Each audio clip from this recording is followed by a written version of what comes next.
한국의 가족은 어떤 특징을 띠고 있을까? 한국에서 결혼은 보통 30대 전후의 연령대에서 이루어지는데, 최근 들어 결혼하는 연령이 점점 높아지고 있다. 대체로 신랑의 나이가 신부보다 2살에서 4살 정도 더 많으며, 자녀는 보통 1명에서 2명 정도를 낳는다. 한국에서는 공부나 취업을 위해서 자녀가 부모로부터 독립하여 살아야 하는 경우를 제외하고는 대체로 결혼할 때까지 부모와 자녀가 함께 사는 것이 일반적이다. 과거에는 한국에서도 자녀를 3명에서 5명 정도씩 많이 낳아 키우는 모습을 흔히 볼 수 있었다. 자녀들 중 첫째 아들인 장남은 결혼 후에도 부모와 같이 사는 경우가 많았고, 다른 자녀들은 결혼 전까지는 부모와 같이 살다가 결혼 후에는 독립하여 사는 경우가 많았다. 물론 반드시 장남만 부모님을 모시고 살아야 했던 것은 아니다. 필요한 경우에는 여러 자녀들이 함께 부모님을 모시고 살기도 했다.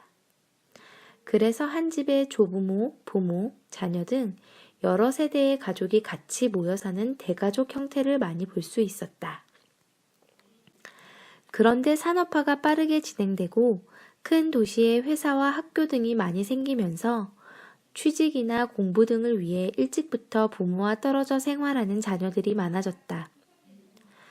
또한 부모와 자녀 간에 서로 간섭하거나 부담을 주는 것을 원치 않아서 장남들도 결혼한 이후에 부모를 모시고 사는 경우가 크게 줄어들었다. 그래서 요즘에는 대가족 대신 부모와 미혼 자녀가 함께 사는 핵가족의 모습을 주로 볼 수 있다. 또한 젊은 사람들 중에는 공부나 일 등을 하는 과정에서 결혼을 미루거나 아예 하지 않는 경우도 적지 않다. 또한 결혼을 하더라도 자녀를 낳지 않고 살겠다는 사람들이 많아지면서 홀로 사는 1인 가구나 부부만 사는 경우도 늘어나고 있다.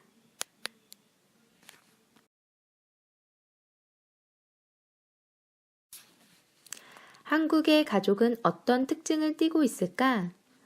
한국에서 결혼은 보통 30대 전후의 연령대에서 이루어지는데, 최근 들어 결혼하는 연령이 점점 높아지고 있다.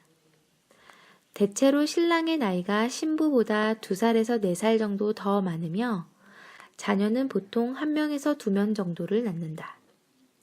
한국에서는 공부나 취업을 위해서 자녀가 부모로부터 독립하여 살아야 하는 경우를 제외하고는 대체로 결혼할 때까지 부모와 자녀가 함께 사는 것이 일반적이다. 과거에는 한국에서도 자녀를 3명에서 5명 정도씩 많이 낳아 키우는 모습을 흔히 볼 수 있었다. 자녀들 중 첫째 아들인 장남은 결혼 후에도 부모와 같이 사는 경우가 많았고, 다른 자녀들은 결혼 전까지는 부모와 같이 살다가 결혼 후에는 독립하여 사는 경우가 많았다. 물론 반드시 장남만 부모님을 모시고 살아야 했던 것은 아니다. 필요한 경우에는 여러 자녀들이 함께 부모님을 모시고 살기도 했다. 그래서 한 집에 조부모, 부모, 자녀 등 여러 세대의 가족이 같이 모여 사는 대가족 형태를 많이 볼 수 있었다. 그런데 산업화가 빠르게 진행되고 큰 도시에 회사와 학교 등이 많이 생기면서 취직이나 공부 등을 위해 일찍부터 부모와 떨어져 생활하는 자녀들이 많아졌다. 또한 부모와 자녀 간에 서로 간섭하거나 부담을 주는 것을 원치 않아서 장남들도 결혼한 이후에 부모를 모시고 사는 경우가 크게 줄어들었다. 그래서 요즘에는 대가족 대신 부모와 미혼 자녀가 함께 사는 핵가족의 모습을 주로 볼 수 있다.